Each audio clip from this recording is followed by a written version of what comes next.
8:16, casi 8:17 minutos de la mañana, seguimos conversando en nuestra sección Deportes de Primera con Dani Oliveira. Él es el director técnico de Metropolitano Fútbol Club, equipo de la primera división de nuestro país, además recientemente contratado por esta institución de la ciudad capital. Conversábamos antes de ir al corte sobre la experiencia y la jerarquía que tal vez tiene esta plantilla. Los hermanos Cáceres, Tito Rojas, un guardameta que ha tenido mucha experiencia en nuestro fútbol, que incluso estuvo en Mineros de Guañana un gran tiempo, y por supuesto Emilio Rentería, que más allá del Caracas Fútbol Club también tuvo experiencia en el extranjero y vistió la camiseta de la selección nacional. ¿Cómo influye esto en el camerino?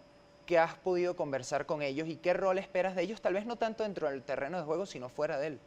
Bueno, claro, son jugadores muy importantes para la plantilla, inclusive cuando llegué al equipo no dudé en renovar a la mayoría de ellos. Hubo ciertas dudas en algunos jugadores, pero al final tomamos la decisión de renovarlos, porque primero la experiencia, lo que tú dices. Segundo, que son jugadores que yo creo que son potencialmente, es posible llevarlos a su top.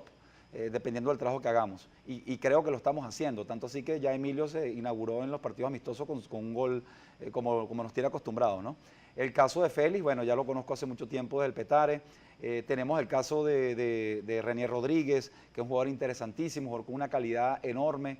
El caso de Anderson Arciniega, capitán el año pasado del equipo y con una personalidad increíble. Bueno, pudiera nombrarte a todos los jugadores, los Carrillo, Edgar y Luis, los centrales. O sea, tenemos un equipo muy, pero muy compenetrado, muy unido, y yo creo que todo va de la mano de lo que nosotros hablamos, la profesionalización y la humanización tanto de la plantilla dentro y fuera.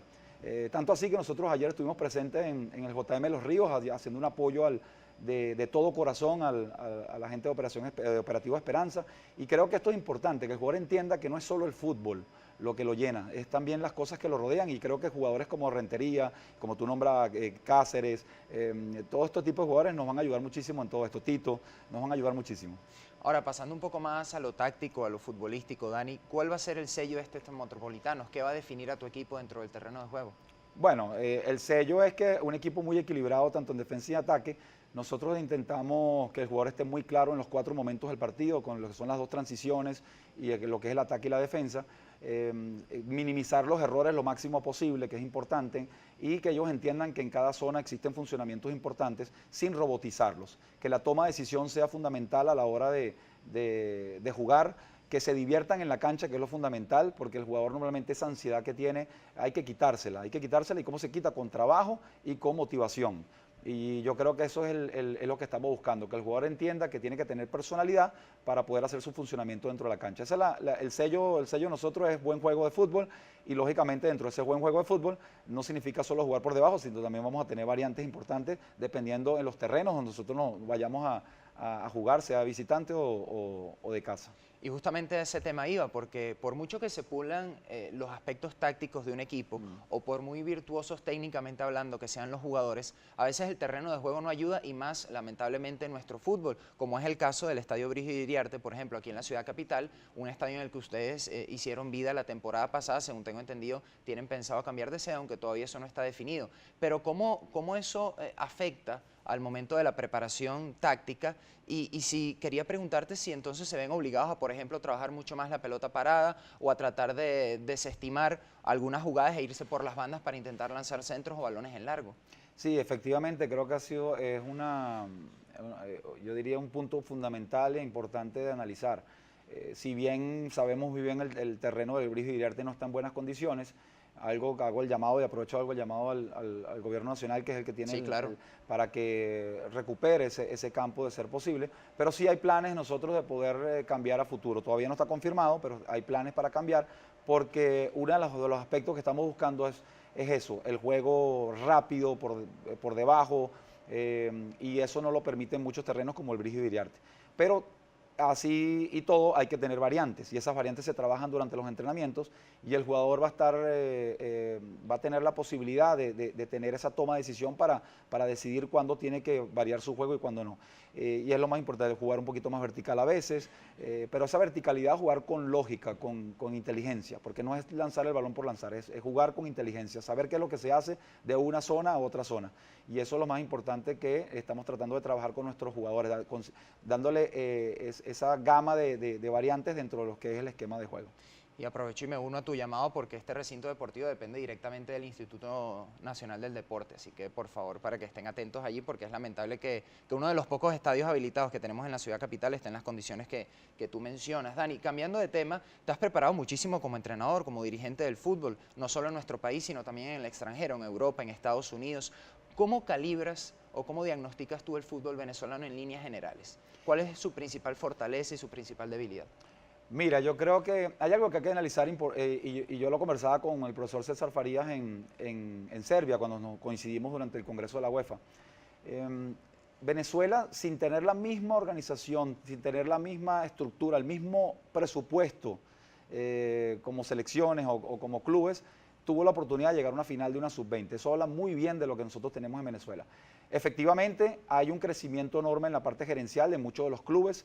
Hay clubes que están creciendo de forma exponencial, entre ellos Metropolitanos, Deportivo La Guaira, Zulia Fútbol Club, el Caracas Fútbol Club, han crecido en forma exponencial, si no se me queda Mineros por fuera, el mismo Lara, el mismo Zamora, pero sí hay que hacer un esfuerzo por invertir en la gerencia.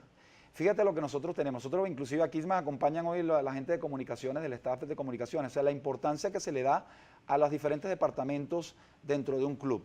Que tengamos clubes y no equipos. Y yo creo que ahí está el detalle está en la estructura, no está solo en el fútbol, no está solo en ganar, en hacer grandes contrataciones, está en evolucionar como estructura. Y yo creo que eso es lo que nosotros tenemos que apuntar.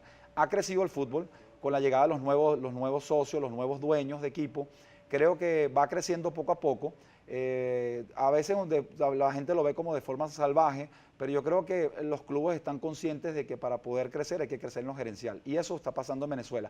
¿Que va a tomar tiempo? Sí, va a tomar tiempo, hay que tener un poquito de paciencia, pero yo tengo mucha fe en nuestro fútbol y por algo estoy trabajando ahorita con Metropolitano. Nos queda apenas un minuto de entrevista, Dani, y ya que mencionas el tema de la gerencia, quería hacerte una pregunta que está en boga en todos los periodistas que siguen esta fuente del fútbol venezolano. ¿Qué te parece esta iniciativa de la Liga FUTB de tratar de asumir las riendas del fútbol venezolano, aunque por los momentos no cuenta con la autorización oficial de la Federación Venezolana de Fútbol, pero ¿qué te parece que se apunte hacia esa liga independiente en nuestro país?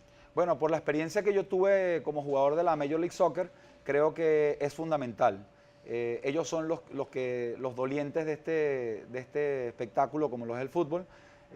Ellos están claros que tiene que haber una transición, la transición se va a dar, la federación ha cedido ante la transición, pero eso va a tomar un tiempito más.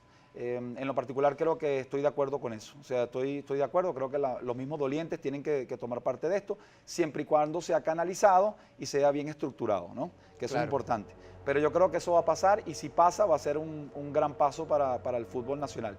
Quería aprovechar para decirles que bueno, nosotros fuimos campeones sub-14 a nivel nacional. Claro, felicitar al profesor Luigi Cheli y a todos sus jugadores y a todo el staff que trabajó detrás de este campeonato nacional, que es inédito para los metropolitanos porque es el primer campeonato en división de honor para la entidad.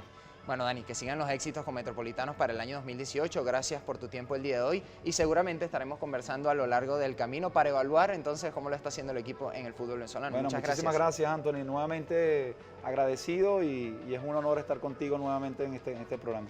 Conversamos con Dani de Oliveira, él es el director técnico de Metropolitano Fútbol Club, equipo de la primera división de nuestro país. Y para despedir Deportes de Primera por el día de hoy, los vamos a dejar con un video, por supuesto, también de fútbol, que es el tema que tratamos en nuestra sección el día de hoy. Se trata de Harry Kane y su hat-trick el día de ayer contra el Southampton y se convirtió de esta manera en el goleador europeo del año 2017. Veamos.